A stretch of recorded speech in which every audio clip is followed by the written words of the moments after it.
बांगलादेशमधील हिंदू अत्याचाराविरोधात संभाजीनगरमध्ये मोर्चा काढण्यात आलेला आहे आणि एकंदरीत बांगलादेशमध्ये हिंदूंवर होणारे अत्याचार आहेत त्याला विरोध म्हणून हे आंदोलन केलं जाते। संभाजीनगरची ही दृश्य आपण बघतोय। काही संत महंत आहेत जे व्यासपीठावर उपस्थित असल्याचं आपल्याला पाहायला मिळतंय। अनेक संघटनांकडून याला पाठिंबा मिळताना दिसतोय आणि संभाजीनगरमध्ये हा बांगलादेशातल्या हिंदूंवर होणाऱ्या अत्याचाराविरोधातला मोर्चा काढला गेलाय, त्यासाठीचं आंदोलन केलं गेलंय।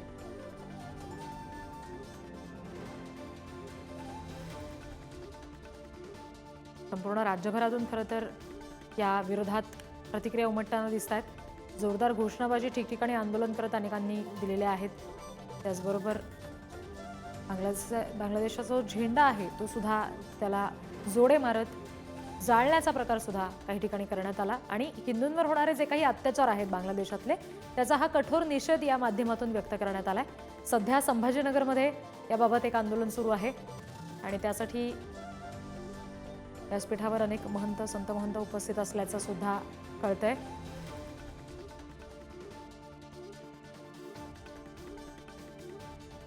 एकंदरीत बांगलादेशात होणारं हिंदूंचं अपहरण असेल किंवा त्यांच्यावर होणारे अत्याचार आहेत या सगळ्याला विरोध केला जातोय। अनेक हिंदू संघटनांकडून मोर्चा आणि आंदोलनाची हाक दिली जाते।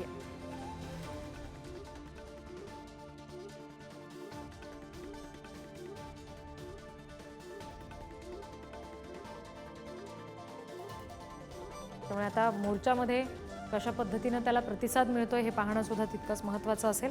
मात्र संपूर्ण राज्यभरात अनेक संघटनांकडून ही आंदोलनाची हाक दिली गेली आहे।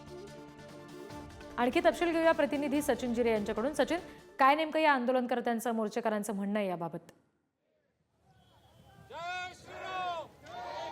आपण पाहतो की बांगलादेशांमध्ये ज्या हिंदूंवरती अत्याचार होत त्याच्या निषेधार्थ हा मोर्चा आहे। या ठिकाणी आपण पाहू शकतो की अशा पद्धतीने या ठिकाणी मंच उभारण्यात आलेला आहे आणि हिंदू बचाव लक्षवेधी आंदोलन अशा पद्धतीचे आंदोलनाला नाव या ठिकाणी देण्यात आलेलं आहे। आणि यामध्ये प्रमुख वक्ते जे आहेत तर ते रामगिरी महाराज आहे। यामध्ये जे बांगलादेशातील हिंदू असतील बौद्ध असतील यांचे जे धर्मगुरू हे देखील या मंचावरती उपस्थित आहे। मोठ्या प्रमाणात या सकल हिंदू समाजाचे जे बांधव आहे या ठिकाणी दाखल झालेले हातामध्ये फलक घेऊन आलेले आहेत की बांगलादेशातली हिंदूंना न्याय द्यावा, त्यांच्या संदर्भात त्यांच्यावरती अत्याचार त्वरित थांबवण्यात यावे अशा पद्धतीची मागणी या ठिकाणी हे कार्यकर्ते करताना आपल्याला पाहायला मिळते। Justice for Bangladeshi minority Hindus and Buddhist अशा पद्धतीचे फलक हातामध्ये घेऊन या ठिकाणी मोठ्या प्रमाणात हिंदू बांधव बौद्ध बांधव या आंदोलनात सहभागी झालेले आहेत। थोड्याच वेळात या ठिकाणी प्रमुख वक्ते जे आहेत महंत महाराज या ठिकाणी संबोधित करणार आहेत। त्यानंतर ते काय बोलणार याकडे सर्वांचे लक्ष लागले आहे। निश्चित, आणि त्याचा तपशील तुमच्याकडून घेऊच। तुर्तास धन्यवाद दिलेल्या माहितीसाठी।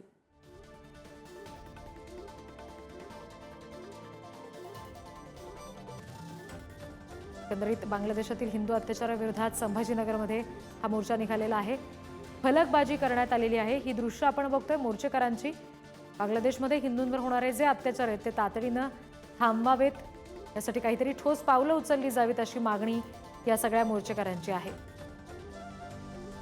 ही दृश्य पुन्हा एकदा आपण बघतोय। हातात भगवे झेंडे घेत फलक घेत हे सगळे आता बांधव आपल्या या मोर्चामध्ये सहभागी झालेले आहेत। दृश्य आपण जी बघतोय ती पहिल्या चौकटीतली संभाजीनगरमधली आहेत आणि दुसरीकडची सिंधुदुर्गमधली आहेत, जिथे बांगलादेशात हिंदूंवर होणाऱ्या अत्याचाराच्या विरोधात मोर्चा काढण्यात आलेला आहे आणि संभाजीनगरमध्ये संत महंत सुद्धा व्यासपीठावर उपस्थित असल्याचं आपण बघतोय। बांगलादेशातील हिंदूंवर होत असलेल्या अत्याचाराच्या निषेधार्थ आज छत्रपती संभाजीनगरमध्ये सकल हिंदू समाजाच्या वतीने आंदोलन करण्यात येत आहे आणि त्या आंदोलनामध्ये एक कार्यकर्ता म्हणून सहभागी झाले आहेत माजी मंत्री अतुल सावे। आपण या ठिकाणी पाहू शकतो, त्यांच्याशी आपण बोलण्याचा प्रयत्न करूया। आज तुम्ही या ठिकाणामध्ये सामील झालेला आहात, काय पहिली बांगलादेशमध्ये हिंदू त्या ठिकाणी आक्रमण होते, त्यांच्यावर अत्याचार होतोय, त्याच्या निषेधार्थ आणि बांगलादेशच्या सरकारने आमच्या तमाम हिंदू जनतेला तिकडे संरक्षण दिलं पाहिजे आणि अशा प्रकारचे अत्याचार आक्रमण यापुढे होणार नाही याची काळजी तिकडच्या सरकारने घेतली पाहिजे.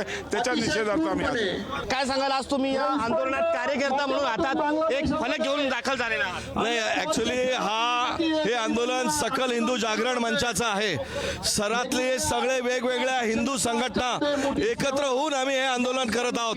याचा निषेध व्यक्त करत आहोत. ज्या प्रकारे बांगलादेशमध्ये हिंदू आणि बौद्धांवर अत्याचार होत आहेत, अन्याय होतोय, त्यांची कत्ल होत आहेत, मंदिरं तोडले जात आहेत, या सगळ्याचा निषेध व्यक्त करण्यासाठी इथं आम्ही आलेलो आहोत. बांगलादेशात जे अत्याचार चालू आहे, लहान लहान मुलाला मारतात आहे, त्यांचा निषेध करतो. मंदिरं हे सगळं तोडू लागले, दलितावर अत्याचार करू लागले, त्यांचा आम्ही निषेध करतो.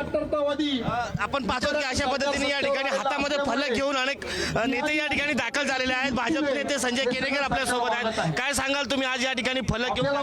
हा इशारा आहे बांगलादेशांना. ज्या बांगलादेशाने हिंदूवर अन्याय अत्याचार चालू ठेवला आहे, तो अत्याचार बंद व्हावा आणि खऱ्या अर्थानं जे कत्तल हिंदू